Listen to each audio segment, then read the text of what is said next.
Satreskrim Polresta Bandara Soekarno-Hatta berhasil menangkap 5 orang pelaku kejahatan pornografi terhadap anak jaringan internasional. Wakapolresta Bandara Soekarno-Hatta AKBP Ronald FC Sipayung mengatakan, para pelaku tersebut diringkus lantaran memproduksi dan menyebarluaskan video porno yang diperankan oleh anak-anak yang masih di bawah umur. Konten video porno itu diproduksi untuk selanjutnya dijual melalui sosial media Telegram lintas negara seharga 100 USD atau 1,5 juta rupiah. Informasi selengkapnya akan disampaikan langsung oleh wartawan Tribun Tangerang Gilbert Sensandro. Silakan rekan Gilbert.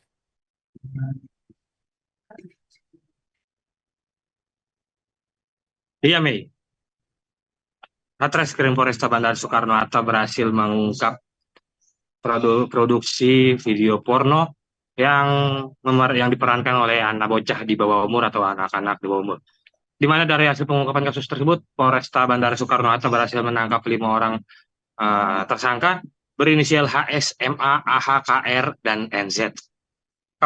Wakil Kepala Kepolisian Resort Kota Bandara Soekarno-Hatta, AKBP Ronald FC Sipayung, mengatakan para pelaku tersebut diringkus lantaran memproduksi video porno dan menyebarluaskan video porno tersebut kepada masyarakat umum, di mana konten video porno itu diproduksi dan dijual melalui aplikasi sosial media Telegram lintas negara seharga 100 US dollar atau 1,5 juta rupiah untuk ke luar negeri, dan untuk di dalam negeri dijual sekira 300 hingga 500 ribu rupiah. Adapun jumlah anak di bawah umur yang direkrut untuk menjadi pemeran produksi video penyimpangan seksual tersebut mencapai 8 orang bocah. Proses produksi video porno itu dilakukan di berbagai lokasi tempat kejadian perkara, mulai dari di kamar korban hingga menyewa sebuah hotel yang ada di kawasan Kota Tangerang. Menurut Ronald, para pelaku keseluruhan hampir sama, mulai dari melakukan adegan seksual dengan bocah di bawah umur yang direkam secara langsung, kemudian dijual dan ditawarkan kepada pihak lain. Hanya saja otak dari ataupun dalang dari kasus tersebut adalah seorang pria berinisial HS. Akibat perbuatannya, para pelaku tersebut ditetapkan sebagai tersangka dan dijerat pasal berlapis tentang tindak pidana perdagangan orang, pornografi, mengakses lingkungan informasi elektronik yang memiliki muatan atau dokumen kesusilaan, dan tindak pidana kekerasan seksual terhadap anak di bawah umur. Sementara itu, Kasat Reskrim Polresta Bandara Soekarno-Hatta, Kompol Reza Fahlevi, mengatakan bahwasanya kronologi para bocah tersebut jadi korban di perdagangan orang dan produksi video porno yang biasa disebut kategori CESM atau konten porno yang menghadirkan anak kecil itu dilakukan oleh HS dengan diawali dengan mencari korban secara random melalui aplikasi pertandingan ataupun game online seperti Mobile Legend dan juga Free Fire. Dari mana dalam aplikasi game online tersebut, HS ini mengajak korbannya secara online ataupun random untuk main bareng ataupun mabar. Setelah mendapat calon korban tersebut, HS pun mulai menjalani aksinya dengan memberikan gift ataupun hadiah kepada korbannya berupa diamond ataupun skin ataupun hero-hero yang dikategorikan tergolong mahal, sehingga membuat dapat menimbulkan ketertarikan dari para korban.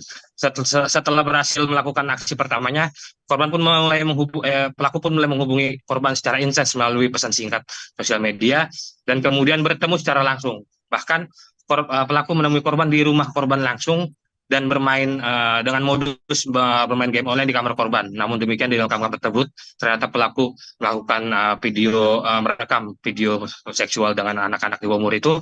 Dan kemudian selanjutnya melihat aksi pertama yang berhasil dijalankan, HS pun mulai mengajak korban untuk melakukan adegan tersebut di luar rumah ataupun di hotel-hotel di berbagai lokasi, dan kembali direkam dan diproduksi untuk konten video porno.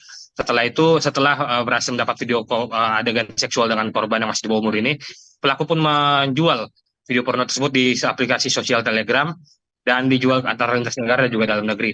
Kemudian para pembeli video porno pun ditawarkan untuk dapat bisa bermain ataupun melakukan adegan seksual bersama korban yang masih di bawah umur ini. Dan selanjutnya, setelah calon pembelinya berminat, HS pun mengajak korban untuk kembali bertemu dengan pelaku lainnya dan akhirnya melakukan adegan tersebut, dan berlanjut ke 4 pelaku lainnya dengan pola ataupun metode serupa. Dan saat ini para korban sendiri sudah ditangani oleh Kementerian PPA, Perlindungan Perempuan dan Anak, untuk dilakukan pendampingan psikologis Pasalnya memang korban merasa tidak mendapatkan hal-hal yang dilecehkan dari aksi para pelaku ini. Justru korban merasa sangat dilindungi ataupun kebaikan yang terlebih dari para pelaku. Oleh karena itu Kementerian PPA pun bersama unit TPA dari Satreskrim Polresta Bandar Soekarno-Hatta melakukan pendampingan psikologis terhadap para korban untuk kembali memulihkan kondisi ataupun psikis dari 8 korban itu sendiri. Demikian yang laporan sampaikan.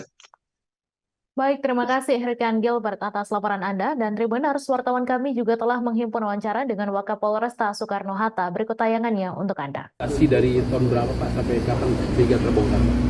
Ya, itu terjadi dari sepanjang tahun 2022, sepanjang 2023. Jadi seperti saya sampaikan tadi ya, produksi itu sudah dilakukan sebelum informasi ini, dan kerjasama ini kita lakukan dengan pihak FBI. Pak, kembali ditanyakan Pak, 5 peran si pelaku ini apa aja? Ya, nanti bahannya kita sampaikan pada rekan-rekan, tetapi diawali dari si pelaku yang pertama ditangkap. Dia inilah yang pertama kali bertemu dan berkenalan, kemudian melakukan hubungan komunikasi pendekatan dengan memberikan hadiah. Kemudian si HS ini yang kemudian melakukan tindakan pornografi pertama dengan mengajak si anak korban ini untuk berhubungan. Kemudian setelah berhubungan direkam, setelah direkam kemudian didistribusikan, dijual, dan kemudian si pelaku ini juga yang menawarkan kepada pelaku-pelaku lain untuk dipergunakan oleh pelaku lain si anak ini sebagai objek untuk pelampiasan pelaku-pelaku dewasa lainnya. Download Tribun X sekarang, menghadirkan lokal menjadi Indonesia.